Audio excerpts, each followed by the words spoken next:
محمد و آل محمد وعجل فرجهم۔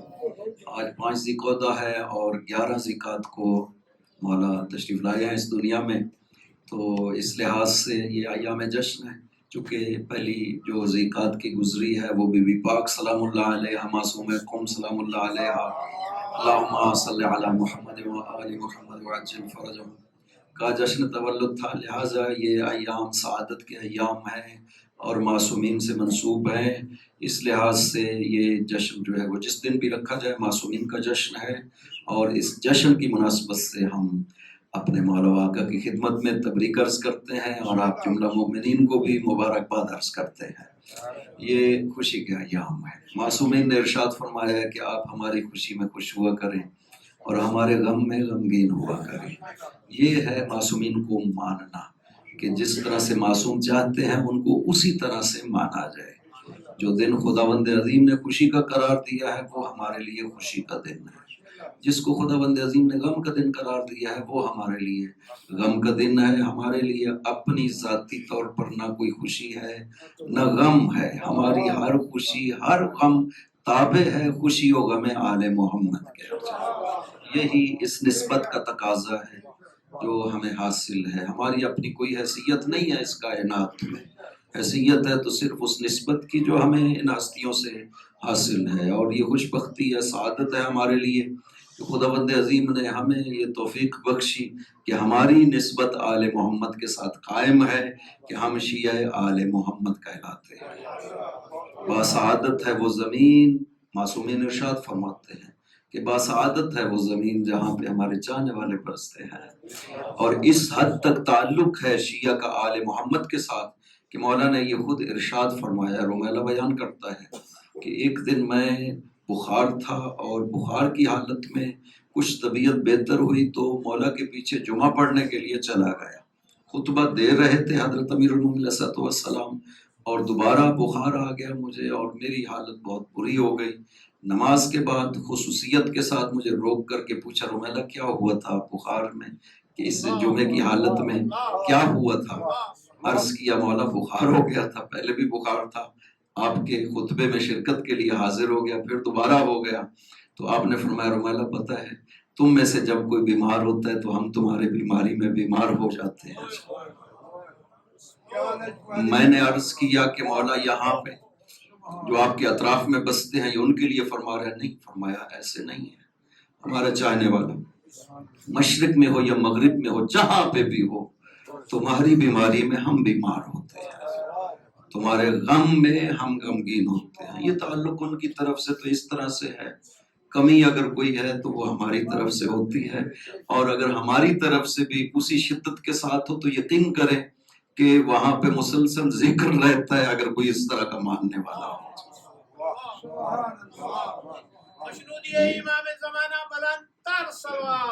اللہم صلی علی محمد و آل محمد وعجل فرج۔ میں اکثر یہ جملہ کہا کرتا ہوں تاکہ یہ بات ہمارے ذہنوں میں رہے، ہمیں پتہ چلے کہ معصوم کو ماننا کس طرح سے ہے۔ عبداللہ ابن ابی یافور جوانی میں فوت ہو جاتا ہے، 28-29 سال کی عمر میں فوت ہو جاتا ہے، صحابی ہے چھٹے امام کا، اور حضرت نے اس کی وفات پہ کچھ جملے ارشاد فرمائے ہیں۔ وہ جملے یاد کرنے چاہیے، دیکھنا چاہیے کہ حضرت نے اس کو کیا فرمایا جب وہ دنیا سے چلا جاتا ہے۔ حضرت نے ارشاد فرمایا کہ وہ دنیا سے چلا گیا ہے کہ اس دور میں میری امامت پہ اس سے زیادہ یقین کرنے والا کوئی نہیں تھا۔ میں دعا کرتا ہوں خدا سے کہ خداوند عظیم اسے زمرہ آل محمد میں معشور فرمائے، یہ ہے چاہنے والا۔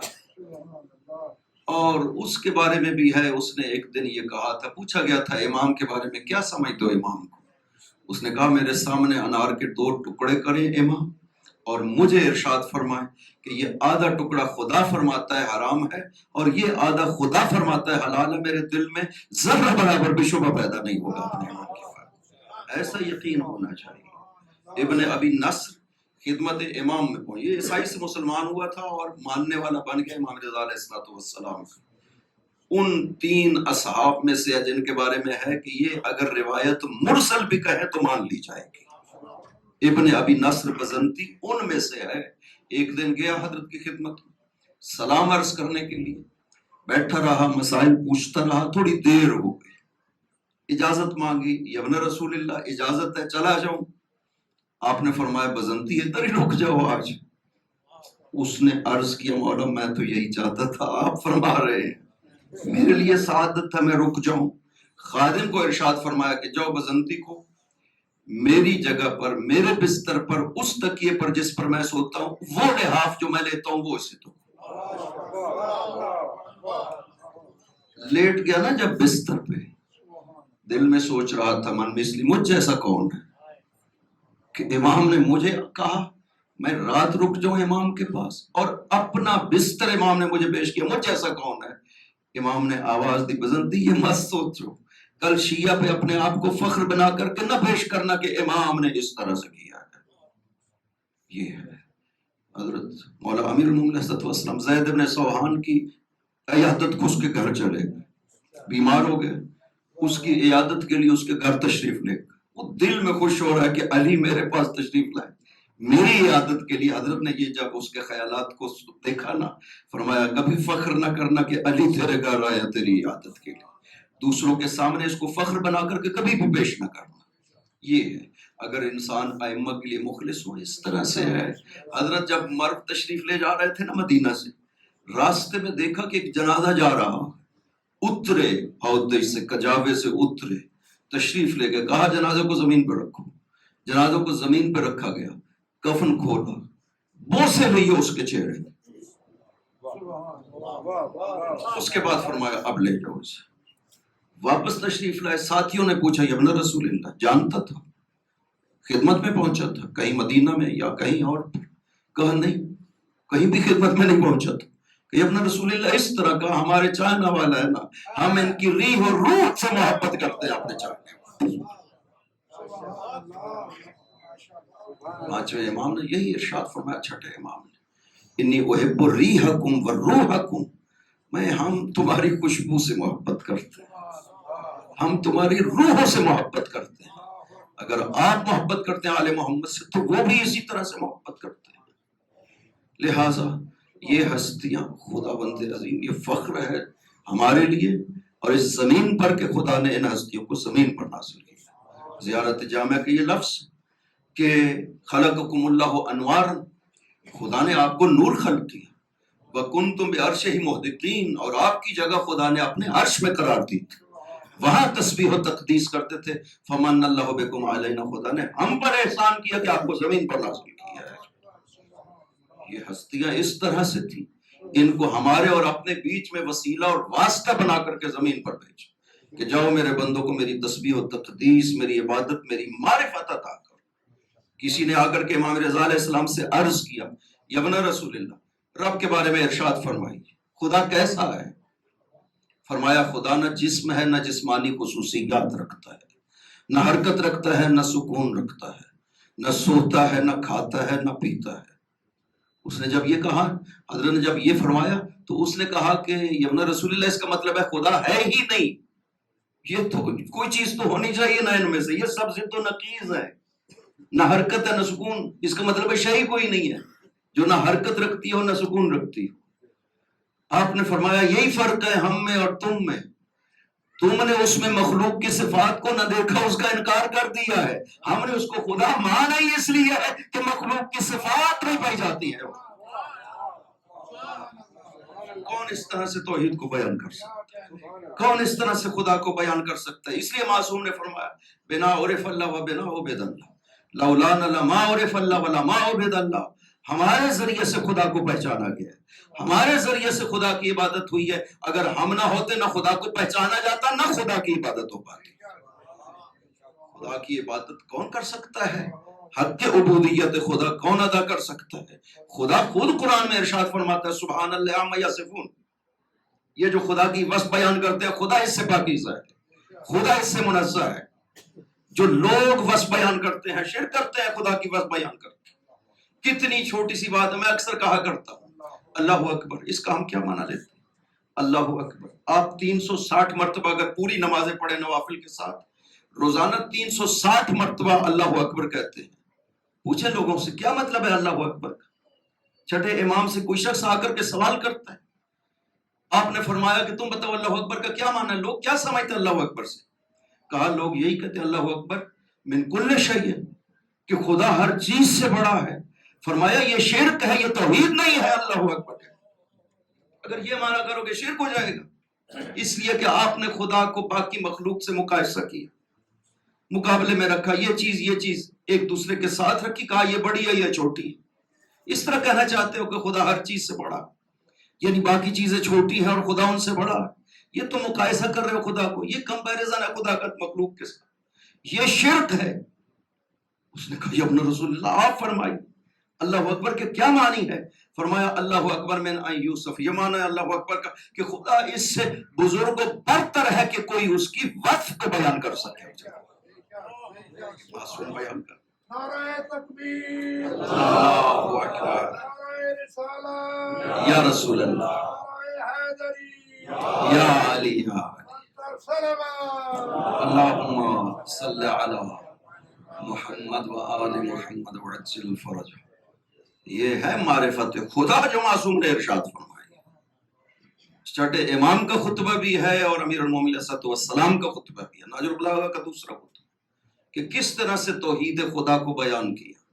بالکل لفظ ملتے جلتے ہیں جو چھٹے امام نے ارشاد فرمایا۔ مولا نے ارشاد فرمایا کہ اول الدین، چھٹے امام نے ارشاد فرمایا اول الدین معرفت ہو، دین کی ابتدا معرفت خدا سے ہوتی ہے، یہاں سے شروع ہوا۔ خوبصورت تعبیرات ہیں، لہٰذا معصومین نہ ہوتے یقین کریں کہ خدا کو نہ پہچانا جاتا، معصوم نہ ہوتے خدا کی عبادت کا حق ہی ادا نہیں ہو سکتا تھا۔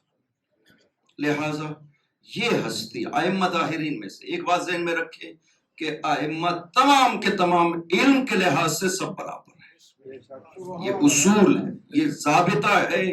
مولا امیر المومنین علیہ السلام کی ذات بالکل مستثنیٰ ہے ائمہ کے لحاظ سے، سب کے سب ائمہ ولایت امیر المؤمنین پہ فخر کرتے ہیں، باقی ائمہ سب کے سب جو ہیں وہ علم کے لحاظ سے برابر ہیں، باقی صفات کے لحاظ سے بھی اسی طرح سے، لیکن ایک امام کو ایک صفت کے ساتھ ذکر کیا جاتا ہے، دوسرے امام کو دوسری صفت کے ساتھ ذکر کیا جاتا ہے۔ یہ صفات کے ساتھ جو الگ الگ ذکر کرتے ہیں، اس کا مطلب یہ نہیں ہے کہ یہ صفت اس امام میں تھی اور دوسرے امام میں نہیں تھی، بلکہ اس کا مطلب یہ ہے کہ اس صفت کو اس ہستی میں موقع ملا تھا ظہور پذیر ہونے کا، جو باقی ائمہ کو نہیں ملا۔ ہر امام میں ایک صفت ظہور پذیر ہوئی اس موقع کی مناسبت سے، لہذا وہ امام معروف ہوا اس صفت کے لحاظ سے۔ جب کہا گیا نا ناوے امام سے ابن رسول اللہ، آپ کے والد گرامی کو جو رضا کہا جاتا ہے، یہ مشہور بات ہو گئی ہے کہ مأمون نے یہ لقب عطا کیا تھا۔ جس وقت آپ نے ولی عہدی کو قبول کر لیا تو مأمون نے کہا کہ آپ چونکہ راضی ہو گئے ولی عہد ہونے پہ اور دل سے اور خوشی سے قبول کر لیا، لہٰذا اس نے الرضا کا لقب دیا تھا۔ آپ نے فرمایا قذب واللہ تعالی، خدا کی قسم جھوٹ بولتے ہیں، مامون نے نہیں دیا، خداوند عظیم نے عرش الہی پہ میرے بابا کو رضا کہا ہے۔ ابن رسول اللہ، رضا کا کیا مطلب؟ خدا کیوں رضا کہہ رہا ہے؟ فرمایا اس لیے کہ ان اللہ رضی عنہ فی السماوات ورضی عنہ المخلوق فی الارض، آسمانوں میں خدا راضی ہوا میرے بابا سے، زمین میں مخلوق خدا راضی ہوئی ہے میرے بابا سے۔ راوی نے پھر سوال کیا ابن رسول اللہ، سارے ائمہ اسی طرح سے، سب سے خدا راضی ہے، سب سے لوگ راضی ہیں، کا فرق؟ لوگ راضی ہیں جو ماننے والے ہیں باقی ائمہ طاہرین سے۔ میرے بابا یہ میں خصوصیت ہے کہ چاہے موافق ہو یا مخالف، سب نے میرے بابا کو مانا ہے، لہذا اس لیے آپ کو رضا کہا گیا۔ ایک اور لقب جو معروف ہے وہ ہے عالم و آل محمد، آپ کو یہ خصوصیت ذکر کی گئی ہے۔ اب ساری ہستیاں عالم ہیں، سب اہل علم ہے، خدا کا علم لدنی عطا کیا ہوا ہے، لیکن آپ کو خصوصیت کے ساتھ عالم و آل محمد کیوں کہا گیا؟ اس لیے کہ جو موقع آپ کو ملا ہے اسلام کے علاوہ علماء کے ساتھ مناظرے کرنے کا، وہ کسی اور امام کو نہیں ملا ہے۔ آپ نے جس طرح سے علم آل محمد کا اظہار کیا لوگوں کو، وہ نہیں کر سکتے، باقی ائمہ نہیں کر سکے ہیں۔ کچھ تو حکام کی سختی اور شدت ائمہ طاہرین کے لوگوں کو ملنے نہیں دیا جاتا تھا، علم بیان کرنے نہیں دیا جاتا تھا، اس وجہ سے نہیں کر سکے۔ اور آپ کے بارے میں جب مدینہ میں آپ معجزات کا اظہار کرتے تھے اور اپنی امامت کا اظہار کرتے تھے، محمد ابن سنان نے ایک دن عرض کیا ابن رسول اللہ آپ بہت کھل کے اپنی امامت کا اظہار کر رہے ہیں. ابھی تو اس ہارون نے آپ کے والد گرامی کو شہید کیا ہے, آپ پھر بھی کھل کر کے کیوں اظہار کرتے ہیں اپنی امامت کا؟ فرمایا جرأنی قول رسول اللہ لأبی لہب لأبی جہل, مجھے جو جرأت عطا کی ہے نا وہ میرے جد کے قول رسول خدا نے, جو آپ ابو لہب کو فرماتے تھے کہ اگر میرا ایک بال بھی توڑ لے تو مان لینا میں رسول نہیں ہوں, اسی طرح ہارون رشید اگر میرا ایک بال بھی توڑ لے ماننا کہ میں امام حق نہیں ہوں.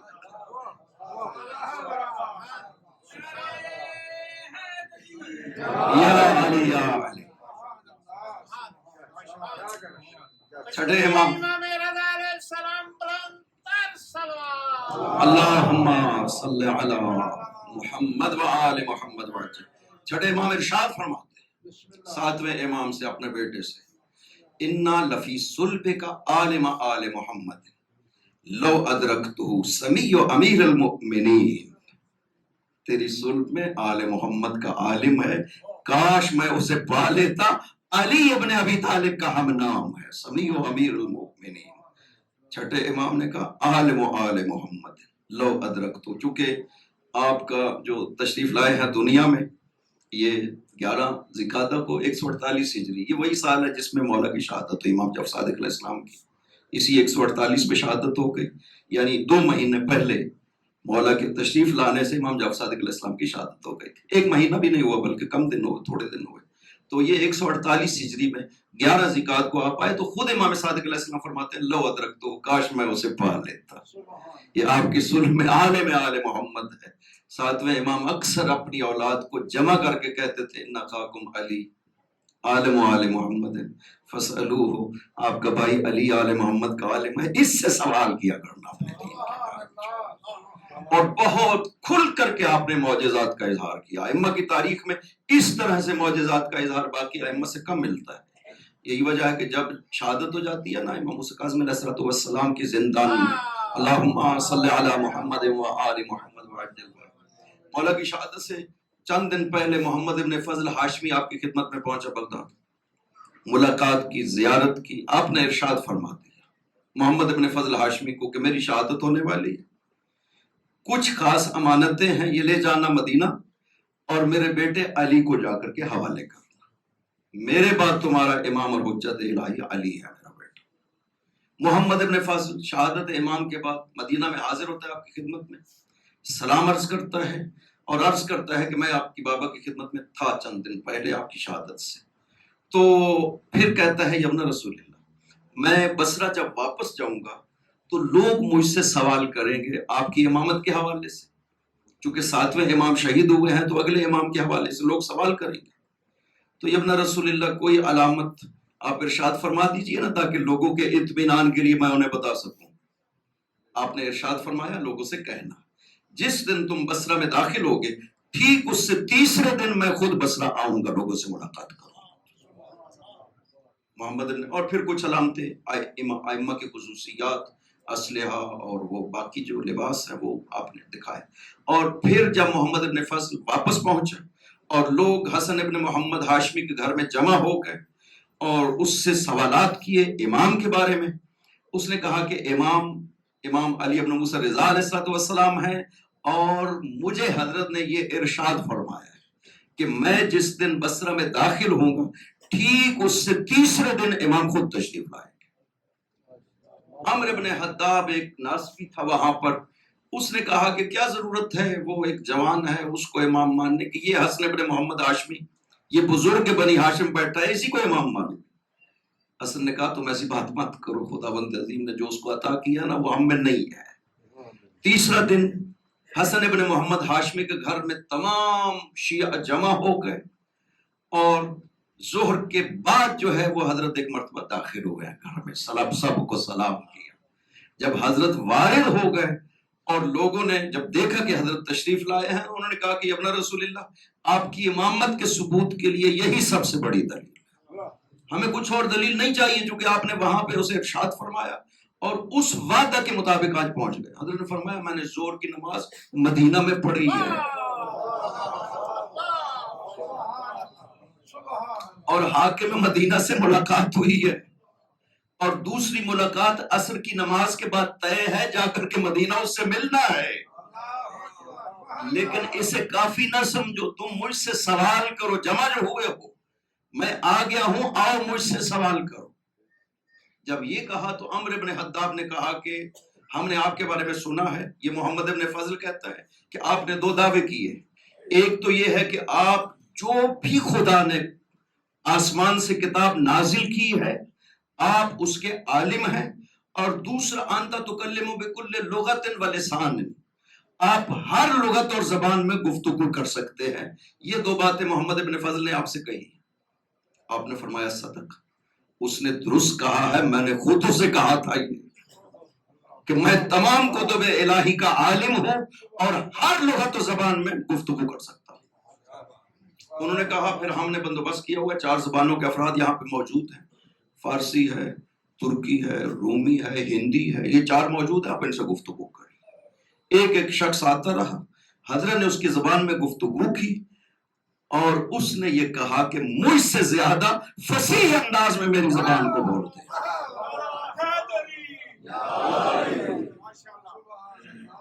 کیونکہ وہاں آپ کا واسطہ، جب وہاں تشریف لے گا، بہت واسطہ دوسری زبان والوں سے پڑتا تھا، تو آپ ان کی زبان سے جو بھی آتا تھا اس کی زبان میں گفتگو کرتے تھے۔ ایک دن ابو سعد ہیراوی نے یہ سوال بھی کیا تھا، یا ابن رسول اللہ، آپ ہر کسی سے اس کی زبان میں گفتگو کرتے ہیں، اتحسن لغت، کیا آپ اس کی لغت کو بہتر سمجھتے ہیں؟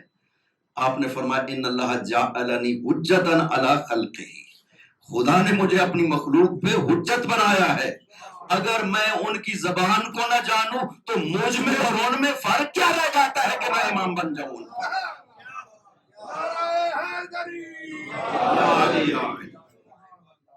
میں حجت الہی ہوں، مجھ میں اور ان میں فرق ہونا چاہیے۔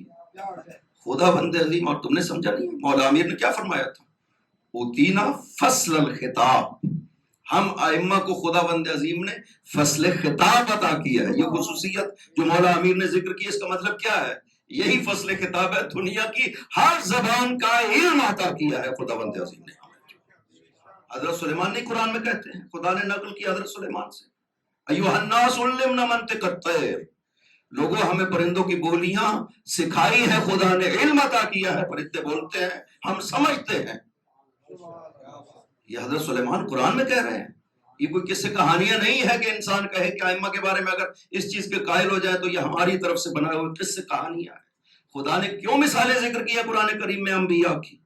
حضرت سلیمان کیوں کہہ رہے ہیں لوگوں کو کہ لوگوں ہمیں منطق الطیر، پرندوں کی بولیوں کا علم عطا کیا ہے خدا بند عظیم، تاکہ کل آپ آل محمد میں دیکھیں تو انکار نہ کریں۔ اور پھر کہا وَأُوتِينَا مِن كُلِّ شَيْءٍ، ہمیں ہر چیز سے کچھ نہ کچھ خدا نے عطا کیا ہے۔ معصوم فرماتے ہیں، سلمان کہتے ہیں کہ ہمیں کچھ نہ کچھ عطا کیا ہے، اور ہمارے لیے خدا نے کہا کہ ہمیں سب کچھ عطا کر دیا ہے خدا بندے عظیم۔